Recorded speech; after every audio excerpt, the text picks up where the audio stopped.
Bienvenidas compañeras, compañeros a esta nueva emisión de Alternativas. Guillermo Santamaría, un agudo analista político, nos visita a Los Dañísimos. Bienvenido, muchas gracias por aceptar la invitación, Guillermo. Pedro, siempre es un placer conversar contigo y aquí estamos para lo que tú demandes. Bueno, pues Adelante. empecemos tomándote la elección. ¿Qué naranjas está pasando en el país?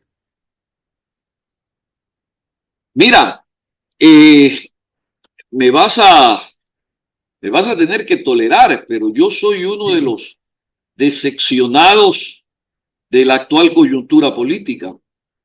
Me parece que nos encontramos en un momento en que los hechos políticos son diría yo que decepcionantes, decepcionantes. Es un país que pareciera que no tiene rumbo, pareciera es un verbo que utilizo como un eufemismo, ¿no? Que no tiene rumbo. Pareciera que no sabemos a dónde vamos de aquí a 5 años, a 4 años, a 10 años. Pareciera que no nos entendemos, que no sabemos ponernos, ponernos nuestras diferencias en consenso y separarlas de aquellas cosas que nos unen. Me parece que es un país con con un perfil, como gustan decir ahora muchos, de polarización, de división. Y tú, que tú eres economista, pero eres un hombre educado en las ciencias humanas, sabes lo que ocurre con los países que por mucho tiempo permanecen en esta polarización y no encuentran salida. ¿Sabes tú que esto nos puede conducir a crisis muy profundas, a grietas muy profundas que a veces se tornan insalvables? Es así como yo observo ya por mucho tiempo esta situación en el país y que ahora, en esta primera vuelta electoral, vamos camino a la segunda, se pudo evidenciar con mucha más claridad. Y esto deja poco espacio para la esperanza y mucho espacio para la angustia, porque nos necesitamos todos. Este es un país pequeño que votan, creo, entre 12 y 13 millones, y entre los que no votan estamos entre los 15 y 16 millones, es un país pequeño, y que nosotros no nos podamos entender entre nosotros, eh, es tremendo, es terrible para las nuevas generaciones fundamentalmente. Tú y yo estamos en una edad en la que ya nos estamos retirando, pero las nuevas generaciones que se encuentran mamando y alimentándose de esta polarización son las que van a tener que pagar las consecuencias. Nosotros ya las estamos pagando porque estamos viviendo este cuadro de desesperanza, pero bueno, en mi casa mi padre repetía que hay que arar con los bueyes que se tienen. Y es lo que tenemos que hacer, arar con los bueyes que tenemos y ver qué es lo que nos va a deparar los escenarios políticos más adelante. Oye, Eh, tal vez para ubicar un poco más, porque ese sentimiento general como que lo venimos teniendo ya no solamente meses, sino años, ¿no? Y con distintos gobiernos. ¿Qué cambios verías en los distintos espacios, en en el plano político, en el plano jurídico, en el plano del ambiente ideológico cultural, en los últimos 2, 3 meses que no nos hemos visto? Mira, diría que en el ámbito cultural, político-cultural y político-ideológico-cultural, he visto eh, con mucha preocupación un incremento de la guerra sucia, por ejemplo, en los procesos electorales. Yo lo conversaba con algunos amigos del exterior y ellos me decían asombrados que en el Ecuador se observa un incremento de la guerra sucia enorme, enorme, entre los bandos en disputa, y por lo que se pudieron observar en la primera vuelta electoral. Sí, sí, pero no entre los bandos en disputa. Aquí claramente hay una instrumentalización de parte de todo el aparato del Estado por parte del gobierno, ¿no? De todos, es una cuestión de todos. Mira que la versión de los, la versión de los observadores internacionales después de que ocurrieron las elecciones coincidía con la versión de estos amigos, ¿no? Los dos candidatos que llegaron en las primeras vueltas, los dos se proclamaron ganadores. Los dos se proclamaron ganadores. Es decir, no había una, un momento de sensatez, de grandeza, de esperar los resultados de las autoridades. Otra cosa que yo he visto con sorpresa en estos, en estos últimos meses es un proceso de desinstitucionalización mayor del de que ya hemos vivido. Yo utilizo esto de la desinstitucionalización entre comillas, porque siempre me vuelvo a preguntar, ¿y cuándo hemos tenido institucionalidad, no? Y entonces trastabilleo. Pero bueno, para utilizar un lenguaje con el cual nos podemos comunicar, la desinstitucionalización, esto es que no exista ninguna autoridad. Se sintió en estos 2 meses cuando no había posibilidad de que alguien le diga a una autoridad con mando, con autoridad, le diga al presidente, oiga usted, o al candidato presidente le diga, oiga, el proceso de sucesión es tal, usted está en campaña en tal momento. No había autoridad, no había autoridad.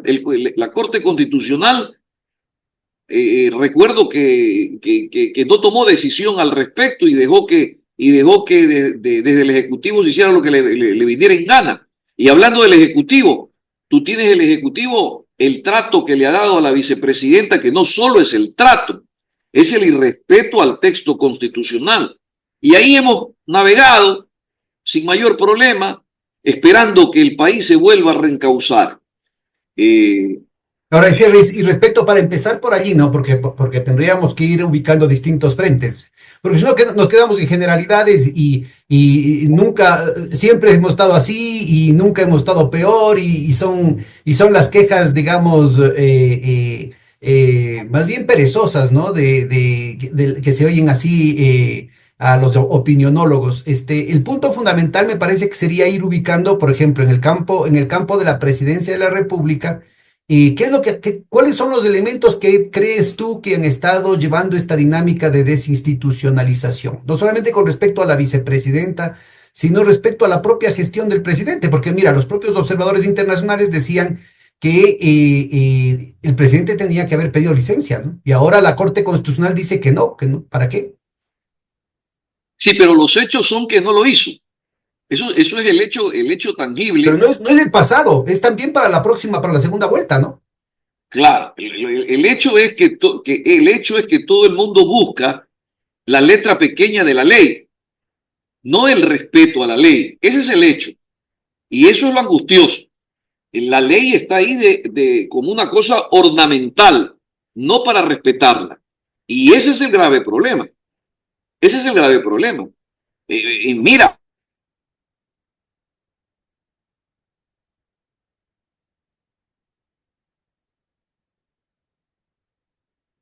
Adelante, Guillermo. la Adelante, fiesta, Guillermo. la fiesta que tú ves de boletas de libertad, la fiesta que tú ves en la función jurisdiccional de jueces con falta de probidad, la fiesta que tú ves ahí es terrible, es terrible. No es de ahora, pero ahora que han habido todos estos juicios, el caso Purga y todos estos elementos, nuevamente tú has visto, está sobre la mesa una masa purulenta ahí, ¿no? Purulenta. Y la angustia es, bueno, ¿y a dónde vamos con esto de aquí? ¿A dónde nos estamos Yo, te, encaminando? yo te- yo te haría una pregunta previa que de pronto metodológicamente nos ayuda a clarificar las cosas, porque te insisto, si todos los gatos son pardos, entonces simplemente no hay nada que hacer, ¿no? El punto es, ¿cuál es la diferencia de lo que está pasando ahora con momentos anteriores? Es decir, ¿por qué dices tú que a pesar de lo relativo que es la situación, el proceso de desinstitucionalización ha avanzado a niveles no vistos. ¿Cuál es la diferencia? ¿Por qué no han habido anticuerpos en la sociedad? ¿Por qué no hay una reacción? ¿Dónde están los balances, los chequeos? No solamente dentro de lo institucional, sino dentro de las fuerzas fácticas, digamos, del poder. Es una muy buena pregunta, ¿no? Es una muy buena pregunta. Dónde está la diferencia? Yo diría que tal vez a inicios de los años 80, cuando reestrenamos democracia, había culturalmente un poco más de, de esperanza. Había en el subconsciente colectivo de esperanza en la democracia, de esperanza que la democracia sea un escenario donde nos podamos entender y donde se puedan ir consolidando la institucionalidad. Había incluso por parte de los actores políticos una suerte de respeto a sus diferencias, ¿no?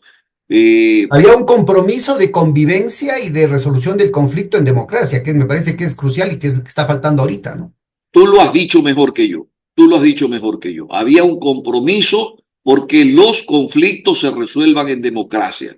Y no había tanta trampería, tanta trampa, tanto ir a buscar cómo liquido al adversario. Esta es otra Pero cosa muy Pero importante. si quieres, ya en ese entonces, ¿no es cierto? Tuvimos la respuesta de Febres Cordero, que era una clara violación de la Constitución, de ese compromiso democrático, ¿no? Inclusive con el cercar la Corte Suprema de Justicia con tanquetas para imponer su voluntad, ¿no?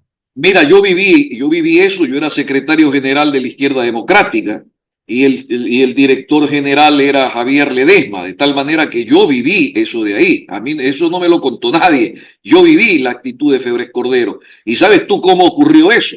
¿Por qué ocurrió eso? Cuéntanos en detalle. Porque, porque asumía la dirección general Javier Ledesma Ginata. Y Javier Ledesma en el discurso de posesión como director general, teníamos mayoría parlamentaria enorme, una mayoría parlamentaria parecida a la que tiene hoy el correísmo en la Asamblea y más. Dominábamos la Asamblea, inspirados en la, inspirados en lo que ocurre en la democracia de Inglaterra, donde la oposición pasa a una suerte de construcción de un gobierno a la sombra para poder ir monitoreando lo que hace el Ejecutivo. Se elaboró el discurso para que Javier, desde esa perspectiva, lanzara los criterios políticos al Ejecutivo.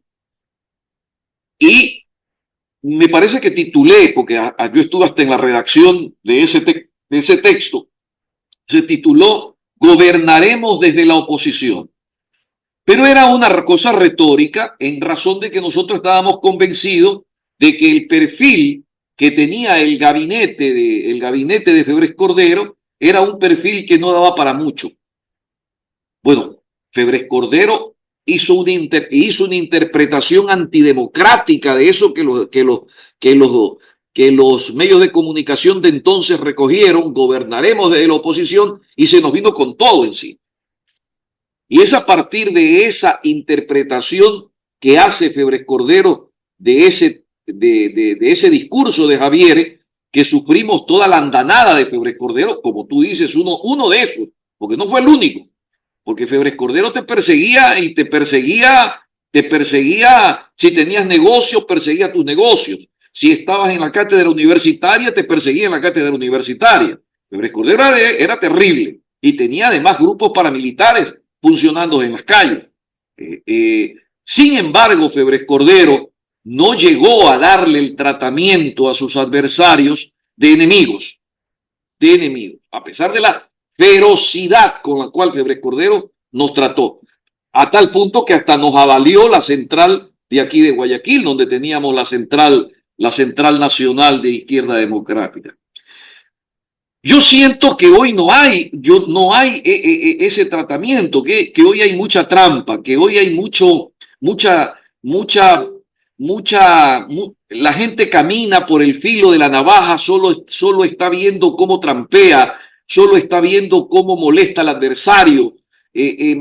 solo está viendo en el caso del Ejecutivo, buscando manipular a toda la función ejecutiva para ver cómo encarcela a fulano, cómo encarcela a sutano y abandonar a las grandes cosas del país. En fin, creo que hay tú lo has dicho muy bien, no encuentro, no encuentro que la solución a los conflictos y a los problemas que tenemos los busquemos en el sistema democrático. Todo lo contrario, buscamos más bien profundizarlos, buscamos más bien sacarlos de ese escenario para resolverlos fuera de la ley. Y eso lo que hace es crear un escenario de crispación total. Intentemos una radiografía para ir más allá de las apariencias y de la narrativa común, digamos. En esa comparación, ¿no? Había un conflicto claro en la época de Febres Cordero que compelía a una fracción de la oligarquía, a una coalición, digamos, porque tenía una cuestión multiclasista, inclusive con los retazos. Yo recuerdo el discurso de un diputado del FADI de ese entonces, de Efraín Álvarez Fiallos, me pareció, era muy, además con mucha picardía, hablaba del Frankenstein, ¿no? Sí, Eran sí, los retazos de cada provincia, de del los Frente de retazos, Reconstrucción Nacional. el Frente de Reconstrucción Nacional, pero además había había un movimiento ciudadano, ¿no? El Frente de Reconstrucción Nacional eran los partidos, para nuestra audiencia joven sobre todo. El Frente de Reconstrucción Nacional eran los partidos que se habían venido peleando los últimos 50, 60 años, que ahora se unían en contra de la modernidad, digamos, de la modernización. Y por otro lado tenían lo que se conocía como el Frente de Restauración Nacional, que Ajá.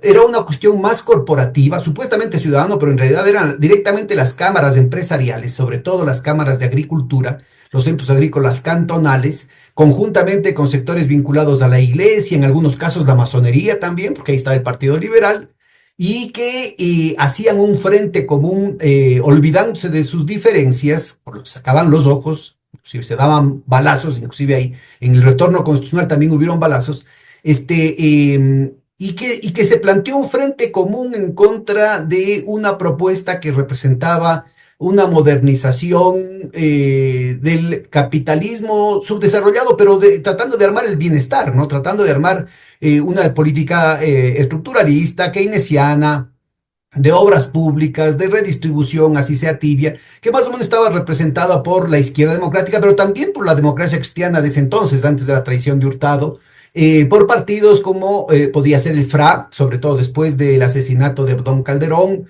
y obviamente por los partidos de izquierda, ¿no? El Partido Socialista, el Partido Comunista, y otras fracciones que después, por ejemplo, salieron con Fran Vargas Pasos, con el tema, el Frente de Liberación Nacional, etcétera, etcétera.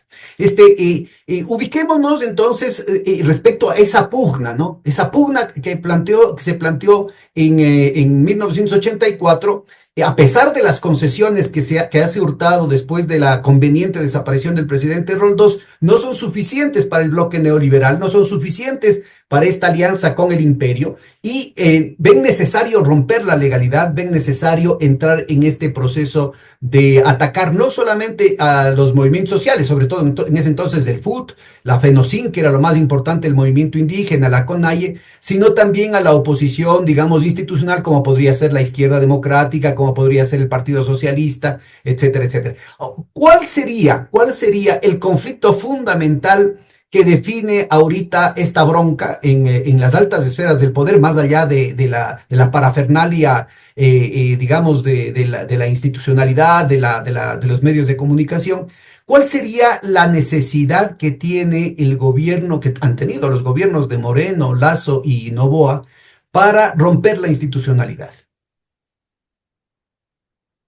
Mira, a mí me parece que especialmente el gobierno de Lasso y ¿no? Lasso y el de Moreno está matizado por la traición, porque Moreno es llevado por el correísmo al poder. Y así fue como consiguió el poder este hombre, ¿no? Luego ya en el poder hizo lo que le vino en gana o hizo lo que le dijeron o Pero hizo los niveles de represión del gobierno de Moreno no pueden minimizarse. Es decir, fíjate lo que sacaron los ojos a un montón de manifestantes en octubre del 2019. sí, sí, sí, sí, sí, sí, correcto. Y mucho más, porque, pero la manera como accede Moreno al poder es distinta de estos otros dos. A ver, Estos, vamos al detalle, por favor, Guillermo. claro, estos otros dos entran en una competencia electoral y entran planteando cosas y ganan, y ganan los procesos electorales a través de los mecanismos normales, planteando cosas y en competencia electoral. Pero bueno, Eso, también hay una traición de Lazo, porque, sí, perdón, de Novoa, porque Lazo ganó diciendo lo que era, vamos, y comiéndose el cuento, los zapatitos rojos, la dorada de la píldora, pero Novoa dijo que era un empresario de centro izquierda, que iba a superar la polarización y apenas llegó al gobierno fue todo lo demás, al punto que inclusive rompió leyes internacionales, ¿no? Con el asalto a la Embajada de México en Quito. pero yo no lo llamaría a, yo no lo llama, lo de Lazo puede ser concebido también como una, como el típico candidato que propone todo lo que los marqueteros le dicen tiene que proponer y se envuelve en un paquetito de regalo, ¿no? Y lo hizo muy consciente. Yo estimo que en el caso de Novoa es por la personalidad, por la edad incluso, y por los antecedentes políticos, por la biografía política de Novoa, Novoa es un tipo sin experiencia política. Novoa es un tipo y que improvisa constantemente. Novoa es un tipo que a diferencia de Lazo, no ha tenido una vivencia política en el país larga, salvo aquella que el padre le puede haber transmitido y salvo aquella que en sus cortos años él puede haber visto, ¿no? Pero es el típico perfil del niño rico al cual el país, además del poder económico, le sumó el poder político, ¿no? Y entonces él creía que lo mismo podía decirse que era hasta comunista, que era socialista. Le daba igual, a él le daba igual. Ahora cuando está en el poder es distinto. Ahora es cuando él comienza a perfilarse exactamente como es. Ahora es cuando él comienza a tomar decisiones que están directamente relacionadas con sus convicciones. Y entonces ya tú le ves otro rostro a él, ¿no? Y ahí viene otro de los elementos, otro de los elementos terribles, que es el poco respeto que él tiene por el tema de la democracia. Él no tiene respeto por el tema de la democracia.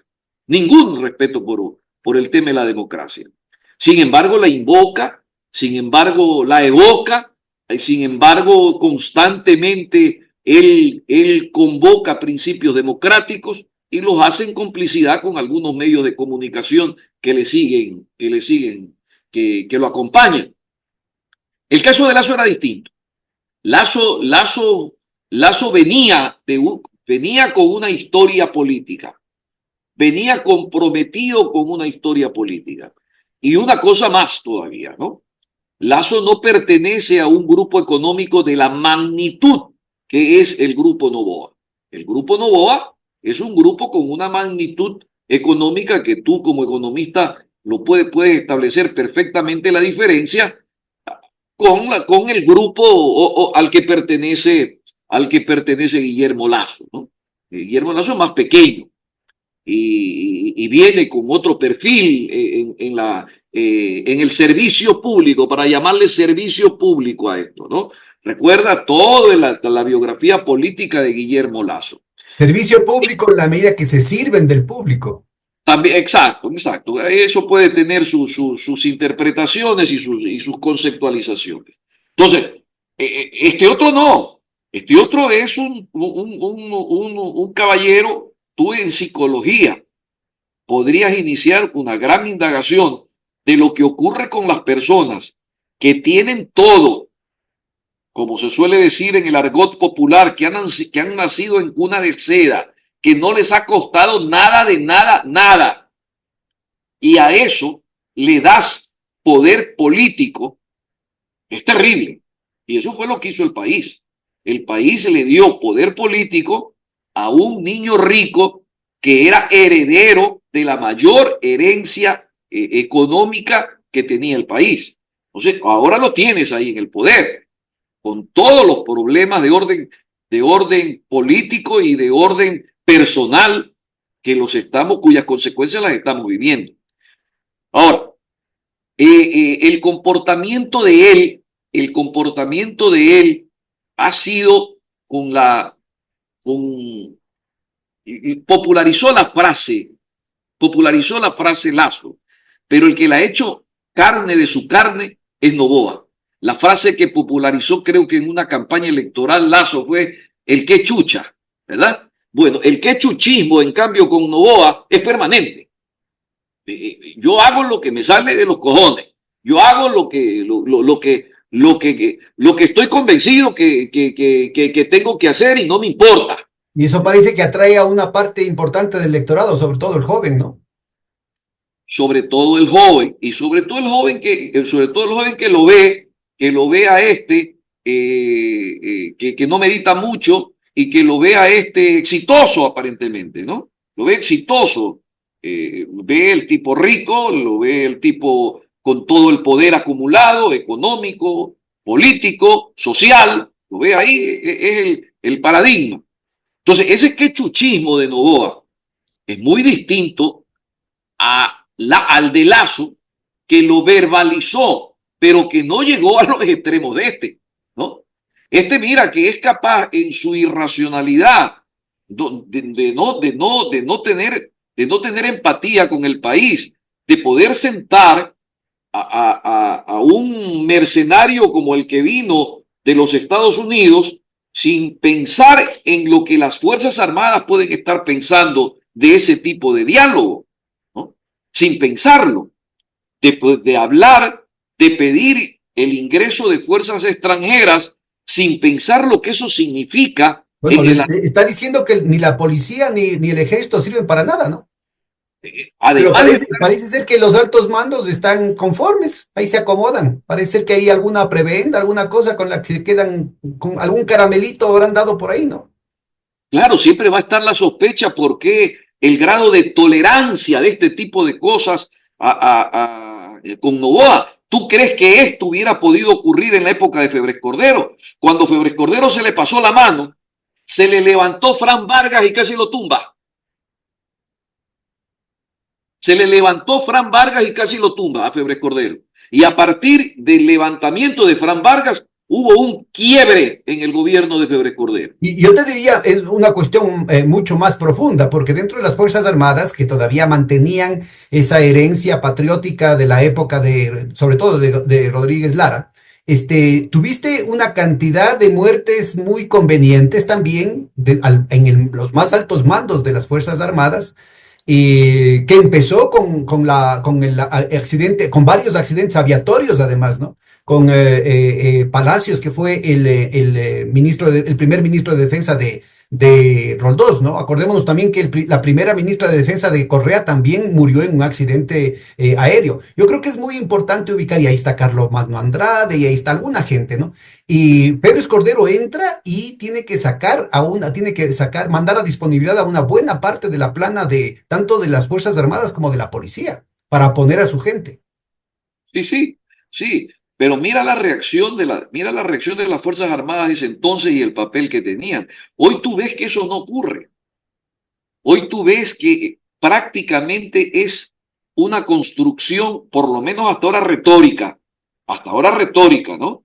Una construcción en la cabeza del actual presidente de un protectorado. Esto es lo que se conoce como un protectorado, de construir no un país, sino un protectorado.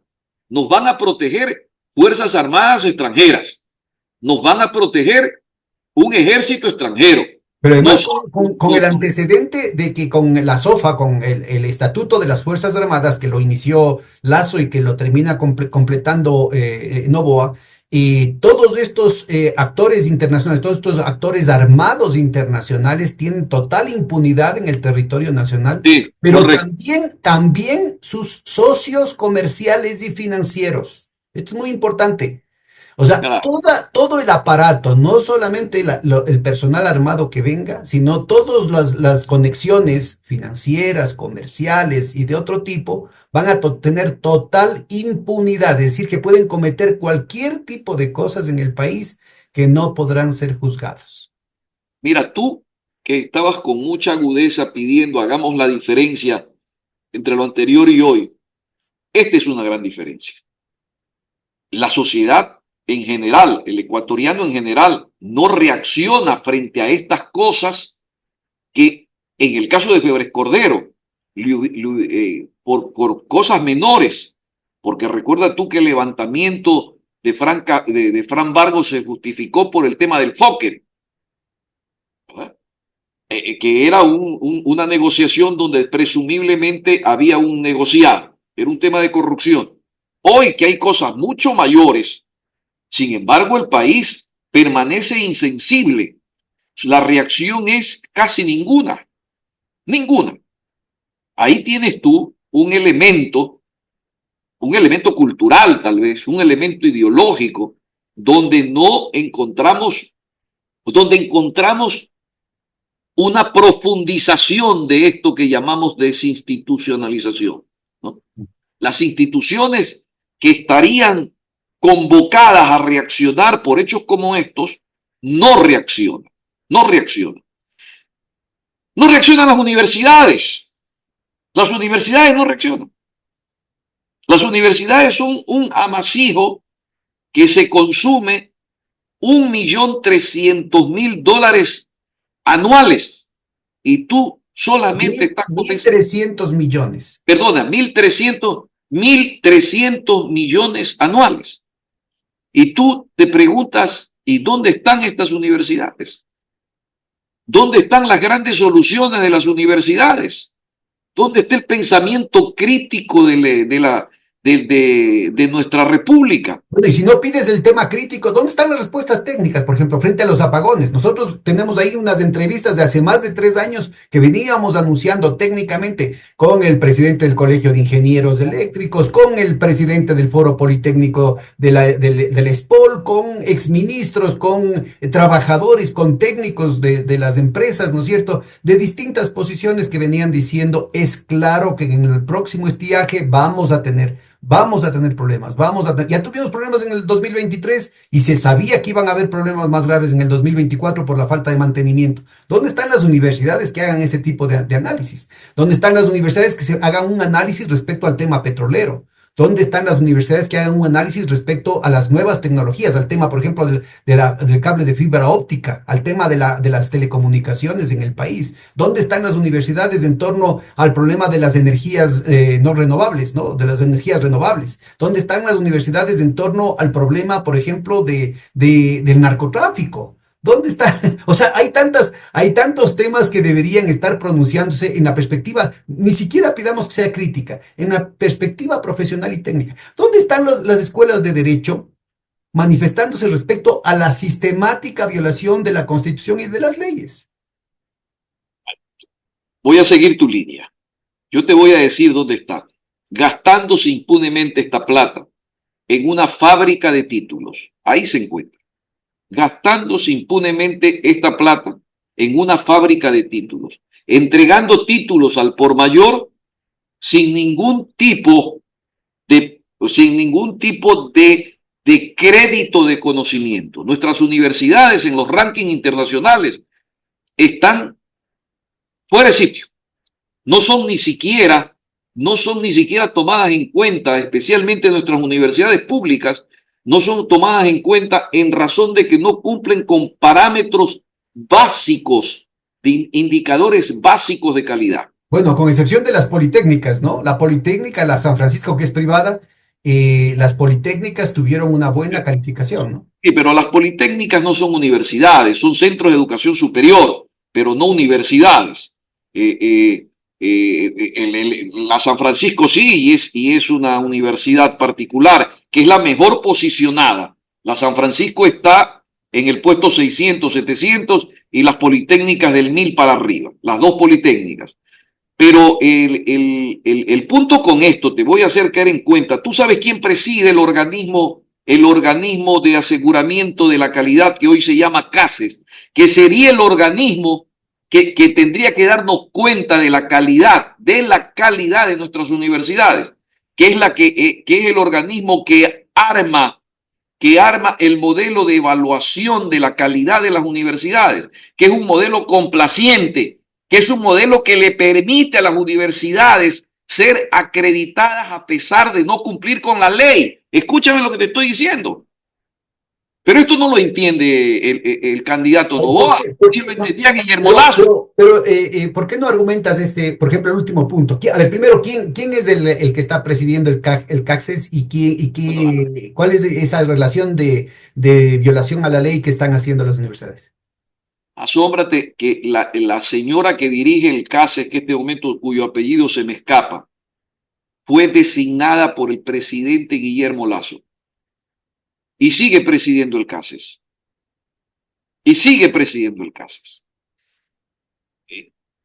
Esto tú me vas a decir a mí que lo hace Noboa porque hay una línea que conecta entre Lazo y Noboa de cuál es acerca de una política de educación superior. No, no. Lo hace simplemente porque Noboa no entiende lo que es la educación superior y el papel de la educación superior, el papel estratégico que tiene para un país la educación superior. No lo entiende, no lo entiende. En consecuencia es una cosa que no le importa.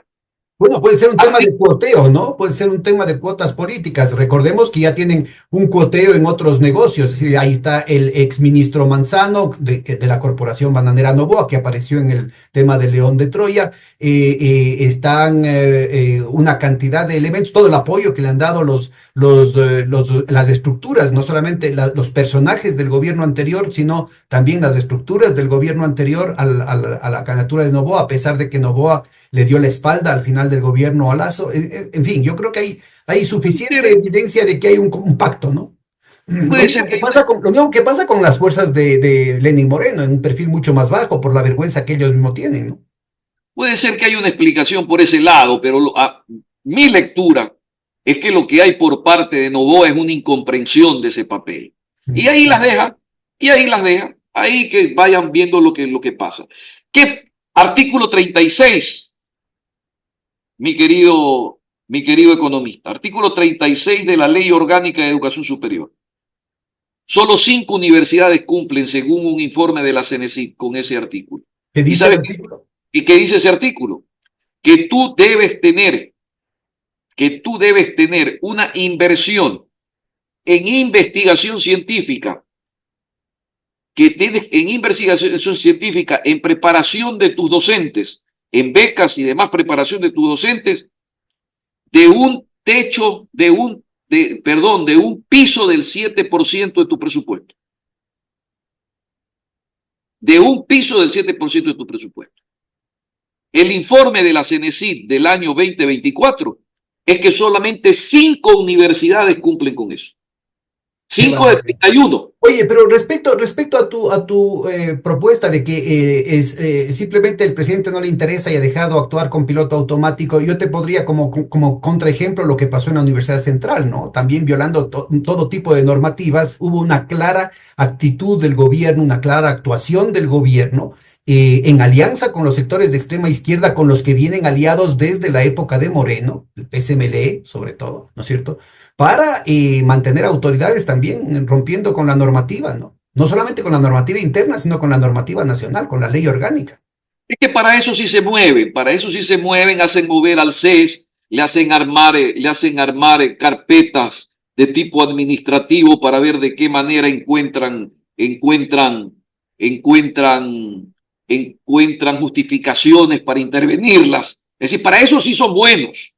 ¿Ah? Porque Pero no tienen una visión estratégica, eso es obvio. claro, claro, pero no había en el caso de la Universidad Central porque estaba interesado políticamente Torres, el de Tunguragua, estaba interesado y de lo que yo conozco fue él mismo al CES a pedirles que les abran una carpeta a la Universidad Central para que encuentren la manera de intervenirla y de sacar a las autoridades. Pero era un interés puntual, era un interés político, y utilizan al CES, porque el CES se ha convertido en eso, en la comisaría política del gobierno de turno. Para eso sirve el CES, no sirve para nada más. El CES debería desaparecer desde mi punto de vista. El único organismo que debería quedar en el sistema de educación superior es el organismo que controla la calidad, pero debe controlar la calidad. No puede ser que tú acredites las universidades por fuera del cumplimiento de la ley. Están fuera de la ley y sin embargo tú las acreditas, les permite que sigan funcionando normalmente. No las obligas a que hagan Y todo, y todo esto a cambio de que se queden callados, ¿no? Y que callen a cualquier voz disidente. ¿Cuál es el precio de eso? El precio de eso es el silencio. El precio de eso es el silencio. Por eso cuando nos preguntamos dónde están las universidades, aquí están las universidades. Bueno, pero diríamos, mira, para ubicar que tienes toda la razón en esto, pero para ubicar que la cuestión es todavía más amplia y más profunda, tendríamos los colegios profesionales, ¿no? Porque ya salieron de la disciplina de la universidad y estamos hablando de profesionistas libres que tienen su carrera, que muchos de ellos tienen su fortuna y que en otras ocasiones sí se han pronunciado y que en esta ocasión no. No se pronuncia, pues no se pronuncia con algo más grave todavía, Yo Pedro. diría con la excepción Marco Acuña, ¿no? Del colegio, presidente del Colegio de Ingenieros Eléctricos y Electrónicos del Ecuador, de Pichincha, ha tenido una actitud gremial, ¿no es cierto? Que entiendo yo cuenta, porque ha sido reelegido sistemáticamente, cuenta con el respaldo de los afiliados.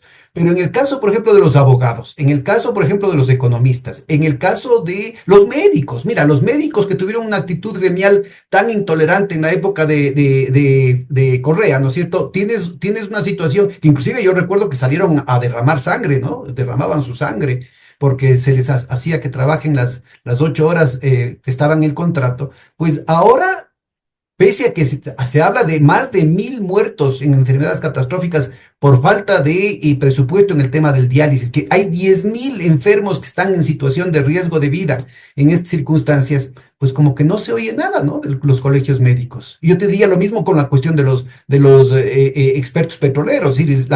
El ingeniero David Almeida, inclusive le han mandado sacando, ¿no es cierto?, por dar un anuncio técnico de que iban a entregar la joya de la corona, que es el campo Sacha, que después se cumplió, ¿no es cierto? Lo mandan sacando y yo no veo que ha habido una movilización de las escuelas de geología y minas y petróleos, no veo que los ingenieros petroleros estén pronunciándose al respecto, ¿no? Yo creo que hay muchísimos campos en los que son evidentes, son patentes las violaciones, en los que debería llamarse, insisto, no es un tema ni de derecha ni de izquierda, no el pensamiento crítico, que ya sería mucho pedir, sino un pronunciamiento técnico, ¿no? Respecto a alternativas. Es que las universidades están entretenidas y divirtiéndose en este festín que tienen del presupuesto. Con que no les quiten el presupuesto, ellas son felices. Con que la Contraloría no entre en las universidades, ellas son felices. Yo te puedo asegurar que el día que la Contraloría entre realmente en las universidades, ese día te vas a enterar del grado de corrupción que hay dentro de las universidades. No solamente de este incumplimiento de la ley, sino como determinado tipo de proyectos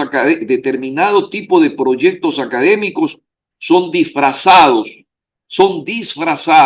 son camuflados y en el fondo lo que son proyectos de tipo personales, politiqueros internos y de corrupción.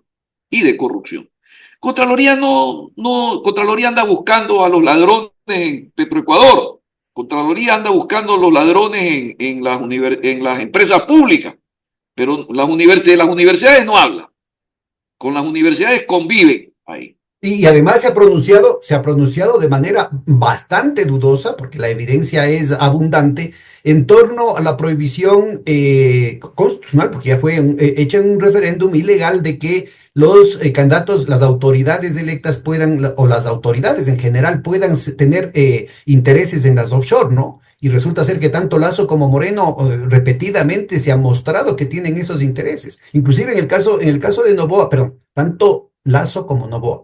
Y en el caso de Noboa se ha ubicado además, por ejemplo, en esta cuestión de la empresa Ordeño, que era la misma empresa que iba a terminar, que no solamente que estaba disputando licitaciones públicas, y las había ganado de una manera, utilizando todo el aparato del Estado de manera sesgada, sino que también estaba quedándose a cargo de del campo Sacha, es decir, una empresa que se llama El Ordeño, cuyo razón social era la entrega de la preparación y la entrega de comida, aparecía en realidad, ¿no es cierto?, como la verdadera infraestructura detrás de quien iba a operar el campo Sacha. Y que obviamente lo que estaban haciendo es quedarse con la concesión para luego traficar en los mercados especulativos del norte esa concesión al mejor postor. ¿Y cómo entiendes tú esta situación, ¿no? De que también en ese plano aparecen una cantidad de cosas muy evidentes, lo que creo que llaman los abogados noticia criminis, ¿no? Y que Claro. simplemente la autoridad no hace nada, porque no es solamente la Contraloría, lo mismo debía haber hecho el SRI, lo mismo debía haber hecho la Fiscalía, lo mismo debería haber hecho la Corte Constitucional, y no se ve una respuesta, ¿no? Quiero cerrar, voy a lo que tú preguntas, pero quiero cerrar este tema de las universidades para que el auditorio tuyo, el que nos escucha, pueda reflexionar sobre esto que es muy puntual. La Universidad Ecuatoriana en particular, me van a decir que toda la de Latinoamérica, sí, es cierto.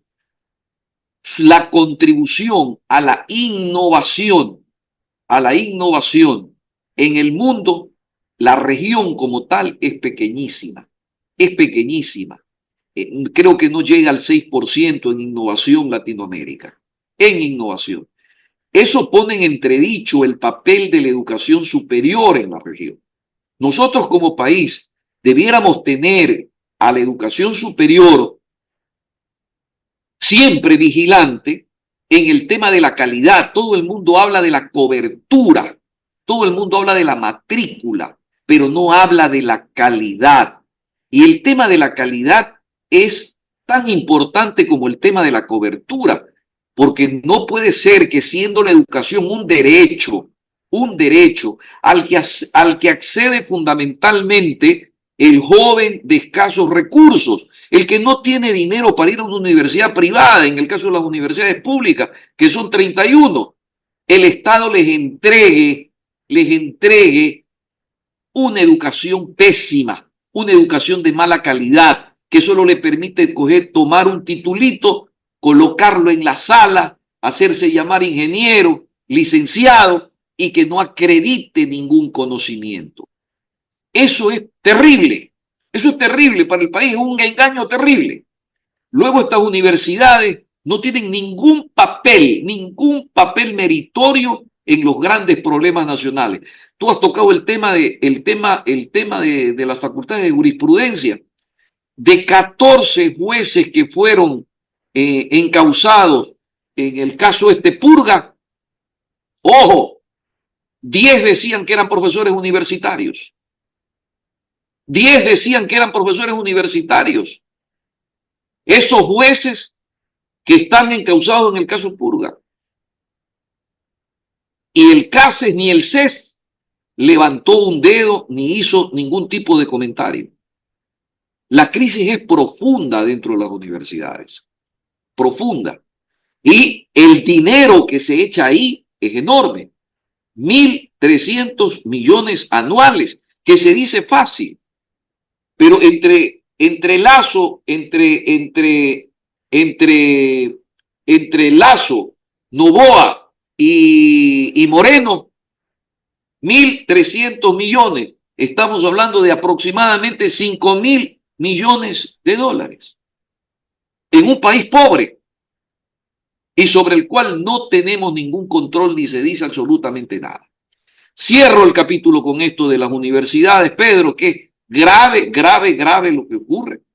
Y te digo, nadie ni siquiera se toma la molestia de mirar allá. La gente dice corrupción y te vuelvo a insistir, mira Petroecuador. La gente dice corrupción y mira las empresas públicas. La gente dice corrupción, mira cualquier otro lado, pero no mira las universidades. Creen que las universidades es un santuario. Es un santuario porque nadie entiende el tema universitario ni nadie ha tomado la decisión de entrar en él, ¿no? Pero es un problema terrible el de las universidades. Bien, mira, yo estoy dándote Estamos conversando, yo estoy ahora en este momento en Santa Elena, en la provincia de Santa Elena, y cierro el capítulo aquí con este tema.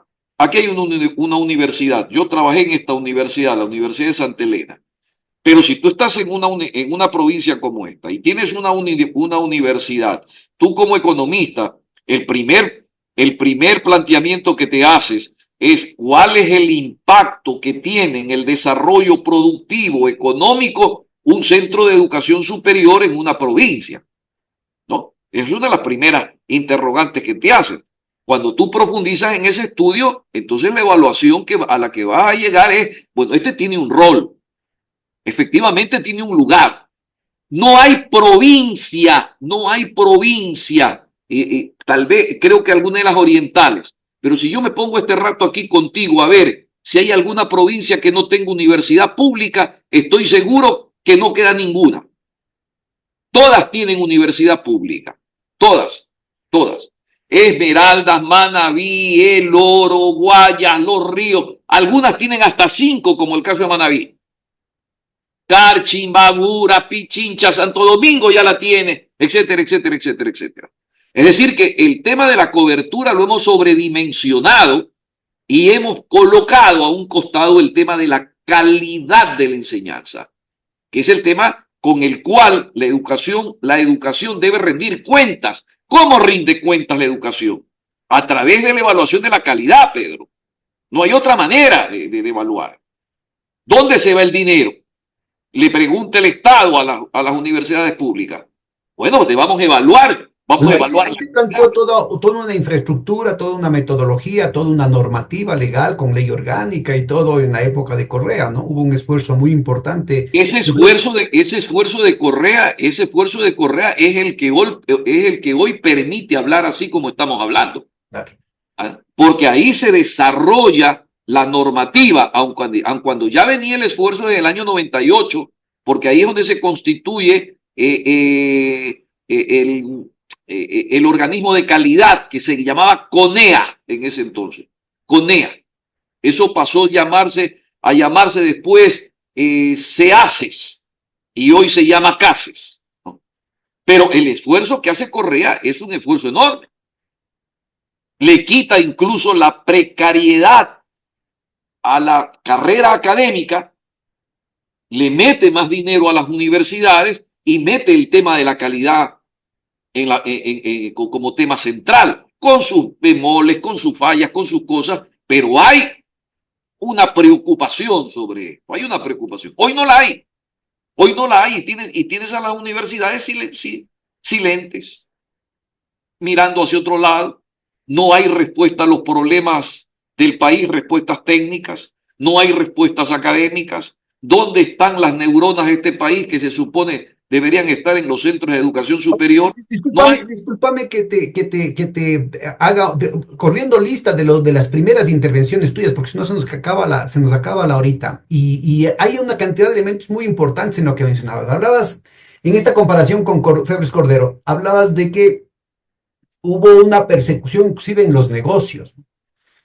Valdría la pena que nos cuentes algunos casos que de pronto yo no los tengo muy frescos y sobre todo a nuestra audiencia valdría la pena a los más jóvenes que tengan un recordatorio de eso.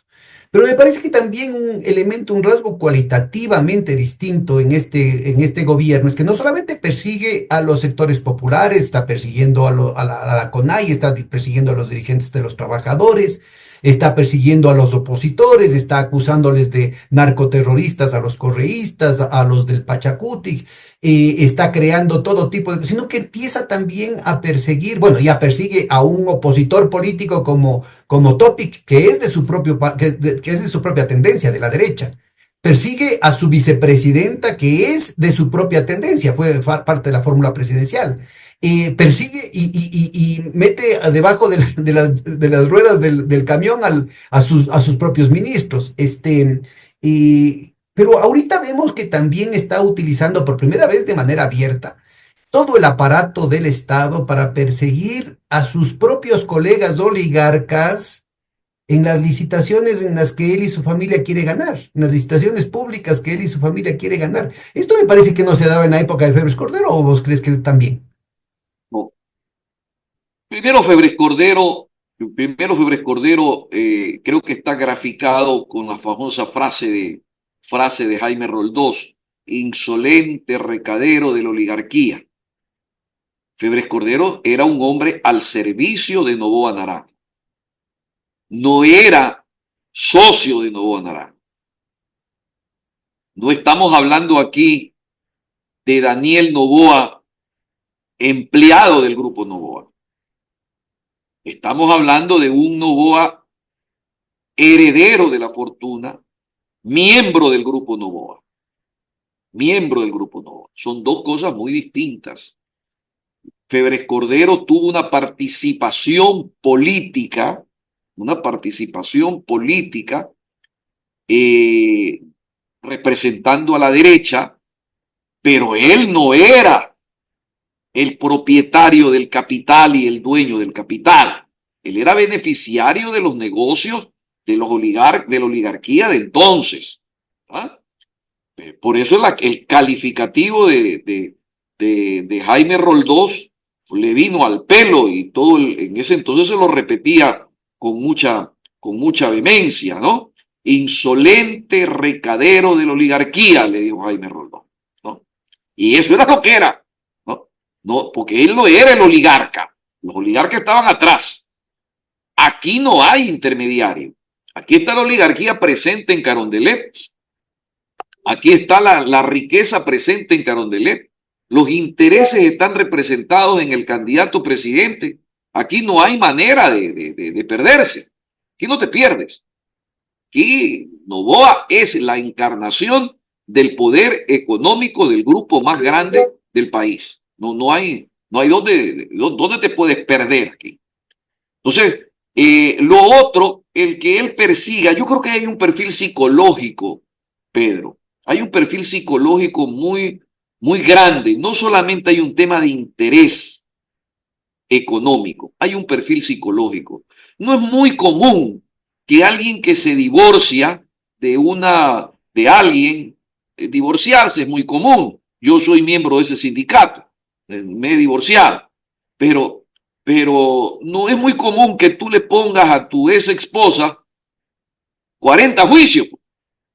62 creo que son. 62. Eso no es común, pues. Eso no es común.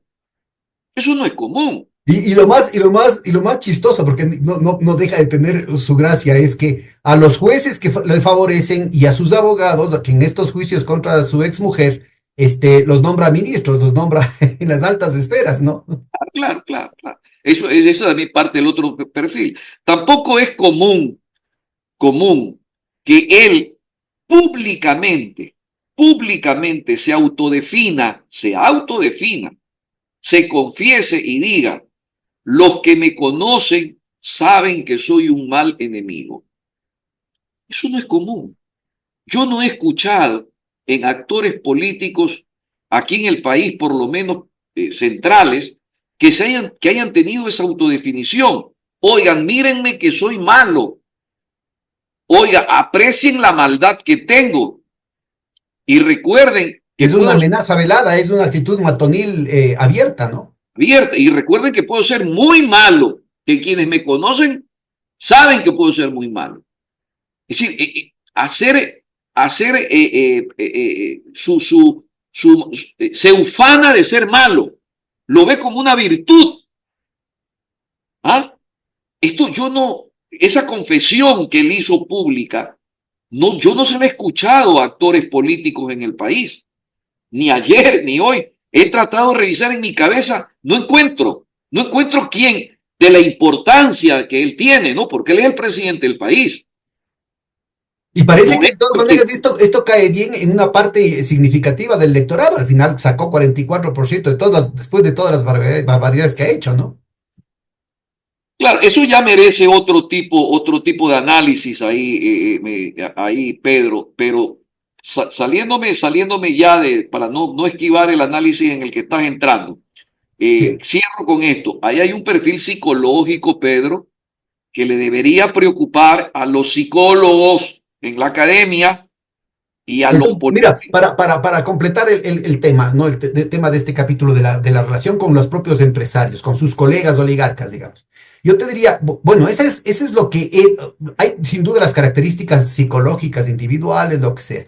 Pero el problema es si los demás le dejan, pues. O sea, ¿cómo es posible que los demás le dejen y estén absolutamente sometidos? Yo como en mis actividades públicas, digamos, tanto como funcionario del Banco Central, también yo tengo que reconocer eso, que en mi carrera en el Banco Central, como ministro de Economía, como superintendente de control de poder de mercado, yo pude apreciar de primera mano, no porque nadie me decía, el clima de terror, el clima de temor generalizado que hay entre los empresarios, y no de los más pequeños nomás, sino de los de grandes respecto a los núcleos más fuertes de la oligarquía, como por ejemplo, no se diga a la familia Novoa, pero sobre todo la cuestión de los bancos, ¿no? Es decir, hay que relativizar el tema de que Lazo sea de un grupo menor, en la medida en que él tiene un banco más grande que el de Novoa, ¿no? En ese sentido, y además son perfectamente unidos. En esto de los embarques, sino que se vaya y se averigüe en Europa, ¿no es cierto? En esto de los embarques tan famosos, ¿no es cierto?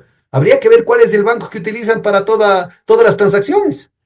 Entonces yo sí creo que vale la pena ubicar aquí en términos de la constitución y de la forma de operación de las élites, ¿no es cierto? Y de la forma de operación de los negocios, de los grandes negocios, un problema que es inédito en el país, porque plantea una dinámica de la cual es difícil salir. Mira, el momento en que empiezas a ganar las licitaciones aplicando la fuerza bruta, se acabó, no hablemos del libre mercado, hablemos también del mercado oligopólico, pues. O sea, se acabaron las reglas del juego para la propia, ya no solamente las reglas del juego entre los de arriba y los de abajo, ya no solamente las reglas del juego de gobierno oposición, sino también las reglas del juego al interior del bloque de poder.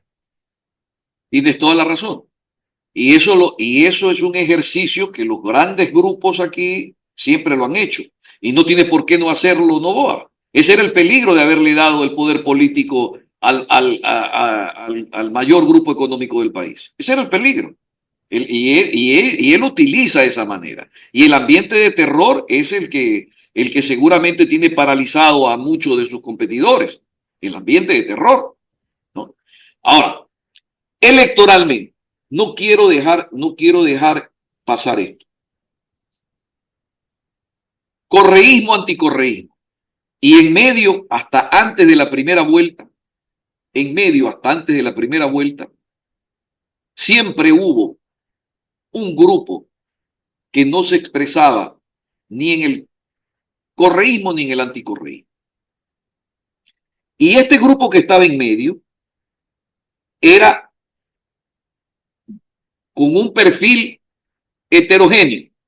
Había gente de centro, había gente de derecha, había gente de izquierda, ahí metido.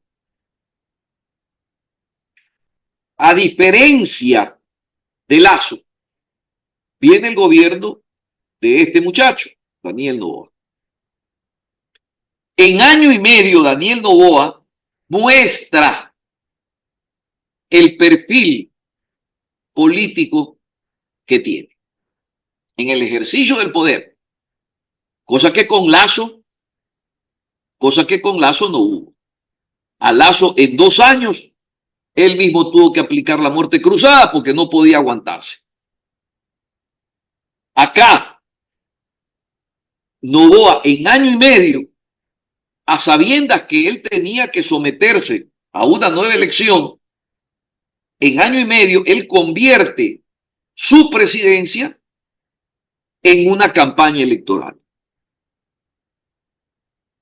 Y él se convierte más que en presidente, en candidato presidente. Mira que pongo lo hago sustantivo al candidato, el candidato presidente, ¿no? La presidencia era un adjetivo, él siempre ha sido hasta el día de hoy candidato presidente, se ha comportado como candidato de cara a los electores. Hacia adentro habrá favorecido a su grupo, hacia adentro habrá hecho todo tipo de trapacería económica, hacia adentro. Pero hacia afuera él siempre ha ido en el plan de estar en campaña electoral. muestra el perfil y ese segmento que normalmente se expresaba en la segunda vuelta electoral, ese segmento, mucha parte de ese segmento se ve obligado a expresarse en la primera vuelta electoral ante el temor que ellos mismos crean de que iban a ganar en primera vuelta. Se produce el resultado de la primera vuelta y mucha explicación se ha hecho alrededor de eso, y es ahí donde yo quería insistir. Hay un antinovoísmo hoy proveniente de ese sector que lo ha visto a Noboa, cómo ha infringido la ley, cómo ha violado la ley, cómo no ha respetado el juego democrático republicano del respeto a las tres funciones del Estado y la separación de poderes, cómo él ha entrado en los negocios a mansalva, sin ningún pudor, aquí mismo en Santa Elena, sin ningún criterio, sin ningún pudor. La palabra es pudor, ni sin ningún pudor. Está instalado en Olón y en Olón forma una compañía para las mujeres y sin importar terrenos que están protegidos. Ya no te digo los comunales, porque déjame decirte que todos estos son tierras comunales que nosotros conseguimos los títulos de propiedad para ellos. Nosotros organizamos aquí a los comuneros y los comuneros obtuvieron la titularidad de la tierra gracias a la lucha que nosotros asesoramos e hicimos. Entonces nos conocemos perfectamente la historia de estas tierras comunales, ¿no? Aparte de lo que salió público de Oloncito, ¿no es cierto?, que tuvieron que retroceder un poco, han seguido con otras, como con Payloader, ¿no es cierto?, en otras empresas ahí violando las tierras comunales y las tierras de otras gentes. Sí, porque él con un grupo de amigos de ahí, de que él tenía desde antes que sea presidente, ya él merodeaba por todos estos ámbitos. El grupo de amigos que tiene ahí, un grupo de surfistas con los cuales él pernoctaba ahí en Olón. Bien, este tipo de actuación de él es el que ha creado hoy un antinovoísmo y ha dividido ese segmento. Hoy tú tienes una gente que no quiere votar por Noboa por esto que te estoy diciendo. No, este hombre no representa. Y gente de derecha, mucha de ellas. Ahora, a ver, este punto me parece que es importante porque en las dos últimas intervenciones estás mencionando implícitamente aquí cuál podría ser el rol del Partido Social Cristiano, de la crisis del Partido Social Cristiano. Si por un lado, en términos de la representación más orgánica y más duradera, digamos, de ese sector oligárquico de los últimos, y más exitosa además, durante 40 años, más de 40 años aquí en el país, desde la época de Febres Cordero, desde el Frente de Reconstrucción Nacional, pero también como uno de los reguladores, digamos, dentro del bloque de poder, uno de los reguladores de las reglas del juego, inclusive de gobiernos progresistas. Es decir, en el manejo de los negocios, ellos seguían, inclusive durante el gobierno de la izquierda democrática, inclusive durante el gobierno de Correa, tenían su incidencia, ¿no es cierto? Inclusive gobiernos en los que estaba en la abierta oposición, el Partido Social Cristiano siempre fue el tema de las barcazas, el tema de las importaciones, el tema de los derivados de la gasolina, en fin, hay una cantidad de negocios en los que estaban ellos directamente. Parece ser que los destierran de todo eso, por el lado este que hablábamos a nivel de la estructura interna de la oligarquía, más allá de las cámaras, más allá del escenario. Y luego tienes el tema de su electorado. Tenían una importante articulación social en las distintas provincias que movilizó a través de distintas generaciones a ese voto de derecha. Parece ser que parte de ese voto de derecha se queda de manera monolítica, se queda con Noboa y otra parte se le vuelca. Sí, yo estimo que este año que ha estado Noboa en el poder es un año que ha puesto a meditar al Partido Social Cristiano y al electorado del Partido Social Cristiano. Es el electorado de derecha del Partido Social Cristiano, lo Pero pongo a meditar. ¿cómo explicarías la dinámica interna de esa descomposición? A ver, cuéntanos un poquito las cosas que no se ven mucho en la cámara. Tú que tienes un conocimiento ya de décadas de cómo se mueve la cosa ahí en Guayaquil. Mira, el Partido Social Cristiano para mí hoy solo es Jaime Nebot. Jaime Nebot. Ese partido ha perdido la estructura que poseía, la perdió, y el golpe más fuerte últimamente no es tanto el resultado electoral, sino el tema de Muentes, la cárcel, el encarcelamiento de Muentes. Me parece que ese fue el golpe político más mortal que pudo haber recibido en Y esta la etapa. amenaza sobre Franco, ¿no? La amenaza que tiene la fiscalía de continuar la investigación, de investigar o no, digamos, ahí están jugando con eso, el tema de un asesor más cercano que inclusive que sería, que Muentes, que sería Franco. Claro, que es que tiene procesos anteriores y que está en Miami, ¿no? Entonces, me parece que ese es el golpe más fuerte que políticamente ha recibido el Partido Social Cristiano y que no le ha permitido reestructurarse. Ya el proceso electoral era una suerte de muerte anunciada, como diría García Márquez, ¿no? Uno más o menos sabía que el resultado electoral iba a ser el que tuvo el Partido Social Cristiano. Pero tan bajo, para mí sí fue una Sí, sorpresa. no, para mí no fue una sorpresa. Aquí lo discutíamos mucho con algunos amigos y no fue una sorpresa. Realmente no fue una sorpresa. Eh, Incluso lo discutí con algunos candidatos de ellos mismos y muchos de ellos estaban conscientes de que el golpe había sido mortal, el golpe había sido terrible, terrible, terrible. Y por otro lado, había también, hay ya en Guayaquil el aparecimiento de nuevas fuerzas. Una de esas nuevas fuerzas que todavía no emerge fuerte, pero que está ahí en el sustrato, es la fuerza del actual alcalde, del actual alcalde Aquiles Álvarez. Es una fuerza que no emerge, pero que debilita al Partido Social Cristiano, porque recuerda tú que el principal resultado electoral del Partido Social Cristiano siempre ha sido la provincia del Guayas. Luego después el Oro en su momento, en algún momento Manabí, en algún momento Esmeraldas, pero el principal soporte del Partido Social Cristiano era Guayaquil, y Guayaquil a través de su alcaldía. Como la alcaldía pasa a las manos de Aquiles Álvarez, también la acción de Aquiles Álvarez eh, sustituye al Partido Social Cristiano que desde el poder tenía una clientela.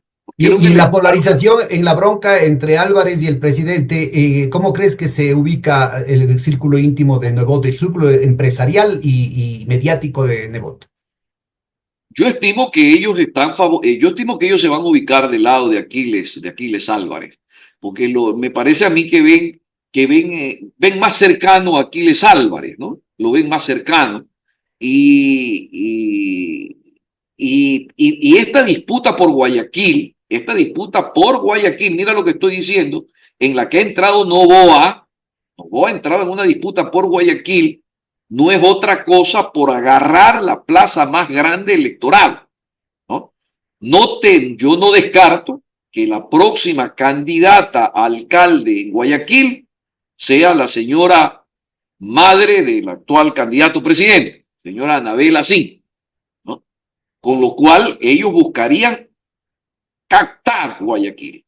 Hay ahí una lucha por captar Guayaquil y Aquiles Álvarez les resulta molesto a ellos, ¿no? Les resulta incómodo.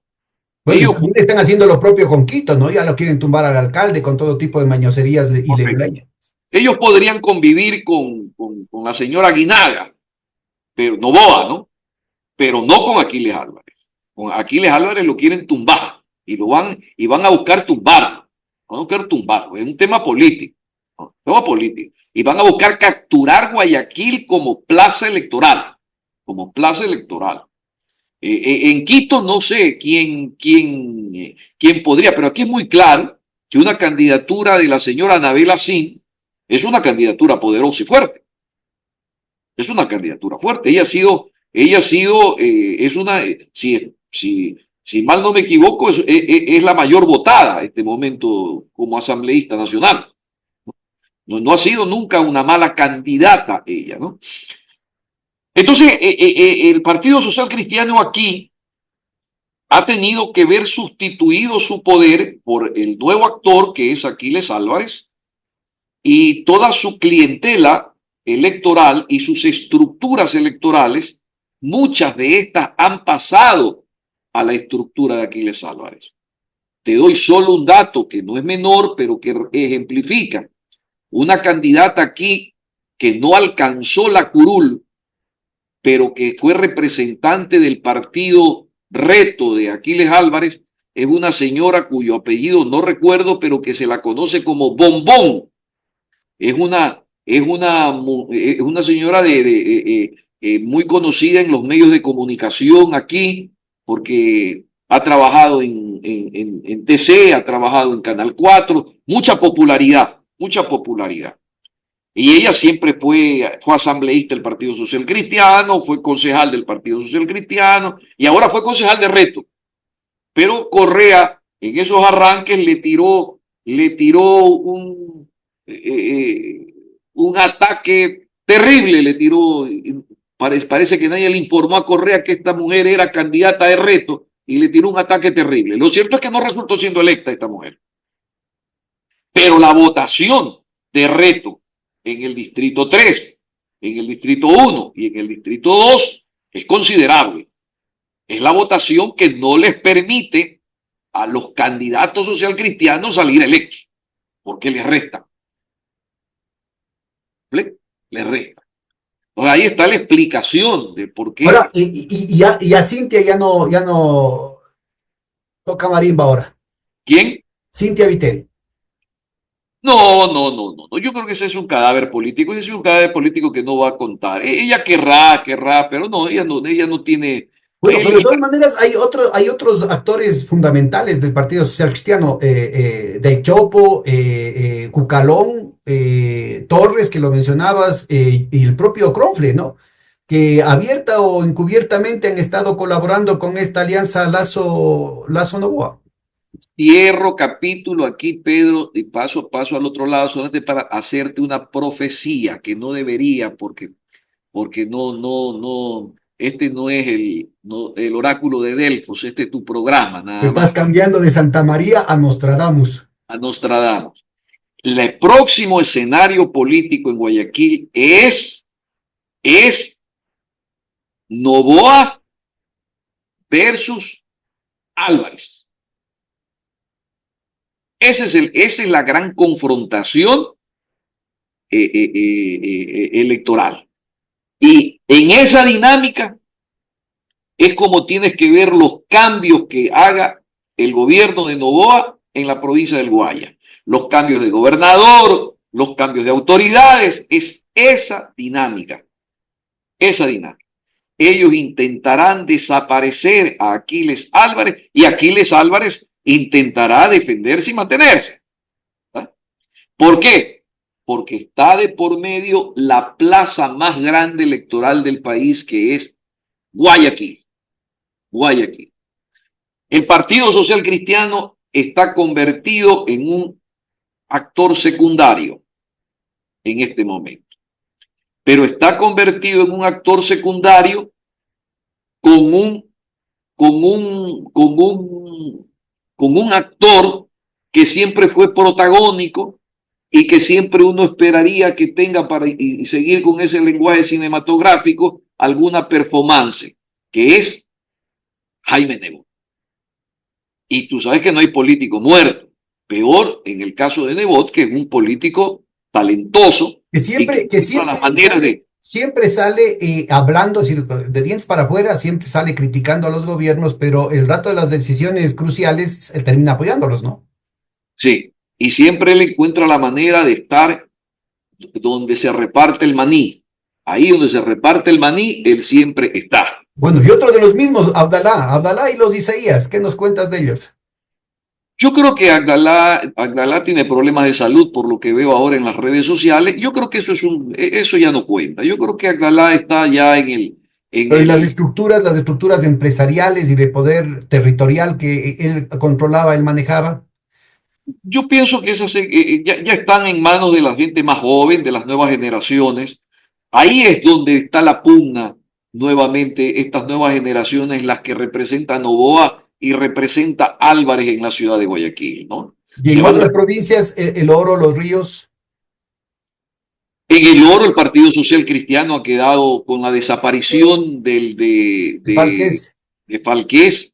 Fue un golpe terrible. Fíjate que esa generación que ha desaparecido es la que ha hecho que el Partido Social Cristiano vaya, vaya también desapareciendo. Pero Me y su preguntaba, hijo le fue pésimo en la gestión, ¿no? le fue pésimo. Me preguntaba alguien del Partido Social Cristiano en estos días, me hacía la siguiente pregunta, y era precisamente uno de los candidatos social cristianos que había perdido la elección. Me decía, ¿qué debemos hacer? ¿Qué hacemos? ¿Cómo enfrentamos el futuro? Y repito lo que en esa conversación yo le dije al amigo, repito lo que desde fuera uno puede decir que se debe hacer. Ese partido tiene que entrar en una reestructuración y la tiene que comandar Nebot. Pues no hay otro más. El único que puede reestructurar es eso, Nebot. No lo puede reestructurar Serrano porque ya ha fracasado como director del partido y todos los demás son de menor cuantía. La mayoría de los asambleístas que tiene el Partido Social Cristiano son en alianza en otras provincias, es decir, han tenido que sumarse a otros grupos políticos. Aquí mismo, en la provincia de Santa Elena, el diputado Otto Vera es fruto, el actual vicepresidente de la Asamblea Nacional, es fruto de un movimiento local que suma al Partido Social Cristiano. No es social cristiano. ¿Vale? Suma al Partido Social Cristiano. Yo estoy, que cuánto le aportó Cronfle a él. A Cronfle, a Otto Vera aquí no le aportó absolutamente nada. Otto Vera salió por su propia cuenta. Y así pasa con las otras nominaciones que ha obtenido el Partido Social Cristiano. Oye, y en torno al centro, ¿cómo verías tú? Si las candidaturas como las de Jairala, las de Rabascal, como que tratarían de recuperar un cierto referente de progresista, lo que fue la izquierda democrática, el centro democrático, pero que a la final parece ser que no termina de cuajar, a pesar de que tienen una incidencia territorial importante, ¿no? Déjame ponerme filósofo, Pedro. Aristóteles decía que la felicidad hay que buscarla en el punto medio, que ahí está la virtud. O sea, hay que evitar los extremos.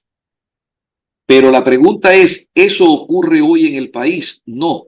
La gente busca los extremos. Si uno de los extremos va a buscar el punto medio, ese punto medio va a desaparecer ahí. Pero hoy por hoy, fíjate lo que ocurrió en la primera vuelta electoral. La gente, ante la posibilidad de que haya una primera vuelta, decidió votar, expresarse en esa primera vuelta electoral.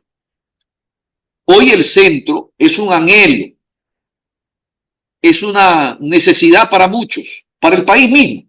El país no debería estar desgarrado así y debería resolver los conflictos, como tú lo decías muy bien, en los escenarios democráticos. Pero, pero esos que han querido ser expresión del centro, se los comió la polarización, los desapareció, los pulverizó. Hoy no hay posibilidad de que ellos encuentren un escenario donde desarrollarse, por lo menos hasta después de la segunda vuelta electoral. No hay, no hay, no hay. Bueno, el otro Kingmaker que está en las sombras desde España, Fidel Egas. ¿Cómo se Bueno, mueven sus fichas? bueno yo cuando me hablas de Fidel Lega, yo siempre pienso en Teleamazonas, ¿no? Tú ves a Teleamazonas bailando, ¿no? Tú ves a Teleamazonas que cabecea y cabecea y cabecea y no encuentra la manera como poder ponerse a tono con el Y en el momento. gobierno de Lazo estaban dentro del gobierno con este señor Correa y al mismo tiempo en la oposición con Teleamazonas, y no es pues ningún problema eso. No, pues ellos aprenden a convivir con eso. Ellos ven la política como una suerte de inversión necesaria en la que los que están en la política tienen que moverse, de ser posible, de manera independiente, independiente con ellos, pero que sus intereses no se vean afectados y Bueno, están pero ahí. ahí está justo el tema de lo que se viene. Si gana Noboa, es obvio que el siguiente paso es la privatización del IES, y esos son 42.000 millones de dólares, con lo cual sobrepasarían al Banco del Pichincha, ¿no? Y a toda la congregación de bancos que incluye el Banco de Loja, el Banco Rumiñahui, Diners Club, etcétera, etcétera. Mira, la privatización del IES, Pedro, estoy seguro que ocasionaría una guerra civil aquí en este país. Yo no creo que no Están haciendo todo lo posible por quebrarla, ¿no? Sí, no, no están Audaje Novoa, gobernando, están poniendo contra las cuerdas al país entero. Audaje Novoa, y no dudo que puedan los que están al lado de él intentarlo, eso sí, pero una privatización, un proceso de privatización en el IES, a mí no me cabe la menor duda que eso sería un estallido tal cual como que se quieran salir de la dolarización de los del otro lado. ¿Sí? O sea, tan grave para el otro lado, para el correísmo, es hablar de la dolarización, a veces en términos crípticos, ¿no? Como a estos convertir en botín el IES.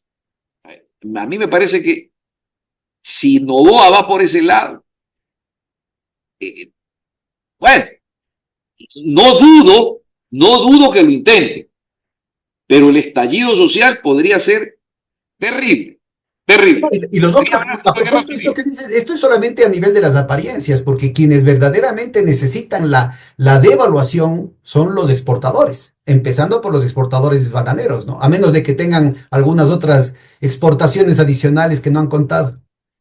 Bueno, pero tú sabes que eso es así, pues tú sabes que hay una economía sumergida, le llamaban los economistas, ¿no? Hay una economía sumergida que no se puede negar, esa está ahí, esa está ahí, esa no hay manera de que la puedas obviar. Y yo no creo que tengan salida para eso. Mira, a mí el desafío donde yo veo que se enreda un gobierno como el de la derecha, la derecha de Noboa, ¿no? Es el desafío en no poder poner en marcha el aparato del Estado. Parece que esto es un simplismo, pero no lo es, no lo es, porque tú sigues esperando turnos para sacar la cédula, tú sigues esperando turnos para sacar un pasaporte, tú sigues recibiendo a tus hijos con títulos que no acreditan conocimiento, con educación que no tiene calidad. Tú sigues viendo a la gente esperando atención médica en los hospitales que no hay. Es decir, tú sigues viendo un aparato estatal ineficaz, ineficiente. Esta cosa que es tan sencilla y tan simple, la derecha no lo ha podido solucionar.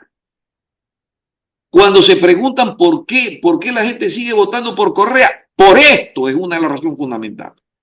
Porque eran muchas las cosas que funcionaban en la época de Correa. Más bien habría que preguntarse al revés, ¿por qué votan por Noboa después de que no funciona, después de los apagones, después del asesinato de los 4 muchachos, que resulta ser que son más de 20, después de todo el aumento de la violencia, después del fracaso en el manejo de la cosa pública, después del anuncio de que estamos en recesión todo el 2024, después de que ha aumentado el número de pobres, el número de pobres extremos, el número de desempleados y de subempleados en el país? Y la gente Porque sigue votando por Noboa. mi explicación es que porque al correísmo sí le ganaron la batalla a los Cultural. medios de comunicación, la batalla cultural. Mm. Al correísmo le ganaron en la narrativa. Y el correísmo ha tenido poca capacidad para construir discursos que no los acorralen. Por ejemplo, siguen acorralando los discursos como la dolarización. Sí. A la Sí, defensiva, ¿no? A la sí, defensiva, cuando quien está debilitando la dolarización claramente es la política son los otros, neoliberal de estos son los gobiernos. otros. Es decir, los otros están actuando los otros son los que están jodiendo la dolarización y lo acusan al correísmo. ¿Me explico? Sí. El tema de la democracia. El otro viola constitución, el otro viola a la vicepresidenta, el otro hace lo que le da la gana, pero solo es el correísmo el otro lado, ¿no? La corrupción está solo en el correísmo. Es decir, te ganan la batalla en la narrativa y obviamente eso gravita sobre la gente, ¿no? Claro. Gravita sobre la gente. Reflexiones muy duras, hermano. Yo creo que es indispensable que en el país nos sacudamos y sigamos discutiendo los problemas reales, no de los problemas imaginarios. La cosa no se resuelve en términos de correísmo y anticorreísmo, sino justamente en esto, en buscar alternativas, en encontrar dónde están los problemas, qué umbrales se ha violado ya, qué umbrales, qué líneas rojas se han cruzado. ¿Y cómo hacemos para reparar este pobre país que está en soletas? Unas palabras finales para cerrar esta sesión tan interesante, man. Pedro, lo único que yo podría decirle a tu audiencia es que, que tal vez lo de Aristóteles, ¿no? Busquemos soluciones, busquemos la felicidad, busquemos la virtud, caminando hacia el punto medio, ¿no? No busquemos los desgarramientos, porque los desgarramientos en la historia de los países han llevado a confrontaciones cuyas consecuencias son terribles, las pagan las futuras generaciones, ¿no? Ya estamos embarcados en esto, ya habrá una segunda vuelta electoral, espero conversar contigo después de la segunda vuelta electoral Así para será. poder medir las consecuencias de lo que ocurra, pero el día lunes arranca oficialmente la campaña electoral, esperemos que, y el día domingo es el debate, ¿no? Ahí ese debate también va a ser crucial para eso que tú preguntabas, para el centro político, ¿no? ¿Quién va a traer el centro político ahí? ¿Quién le va a presentar a ese centro mejores opciones? ¿Eh? Fíjate que ese debate puede ser tan importante que pueda marcar ahí la diferencia. Ahí va a ser una gran oportunidad para que aquellos que están buscando respuestas de los extremos las puedan encontrar. Ojalá, ojalá, esperemos que la construcción de los mensajes sean oportunos y lo fundamental, que luego después se cumplan, Eso. que luego después se cumplan. Es decir, que haya coherencia entre lo que se piensa y entre lo que se dice y lo que se piensa y lo que se hace. Ya basta de traiciones. Oye, Guillermo, muchísimas gracias. Un gran abrazo. Un gran abrazo, Pedro. Saludos.